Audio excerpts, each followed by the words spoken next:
Hey guys, Rizza here again and welcome back to the channel. Today's video is about one of my favorite Lana PH products, which is the 100% pure argan oil. So argan oil is produced from an argan tree which comes from southern Morocco. And here are 5 ways I use it. First use is a moisturizer. Use it day and night as a moisturizer and massage it gently on your face and neck. Next one is a rejuvenating and brightening face mask. Make your own mask by mixing 2 tablespoons of coffee grounds and half a teaspoon of argan oil.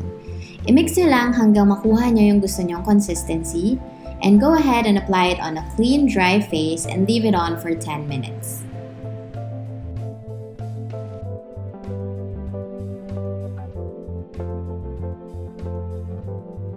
Rinse off with warm water, and this also helps in removing dead skin cells. Third use is an exfoliating lip scrub. To smooth and moisturize your lips, add a few drops of argan oil and white sugar for a healing moisturizer.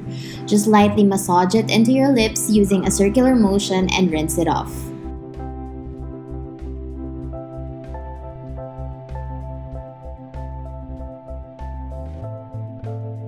Next use is an overnight hair mask. Massage a generous amount of argan oil into your hair, ends, and scalp.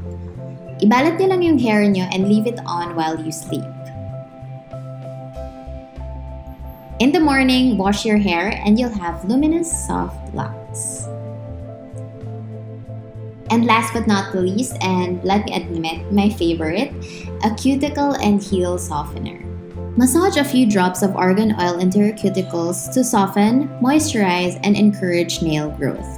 Favorite ko to kapag dry na talaga yung gilid ng fingertips ko, and it just really helps me a lot. And if you want to see more videos like this, don't forget to like us on Facebook, on Instagram, and of course, hit that subscribe button and that notification bell. I'll see you on the next video. Bye!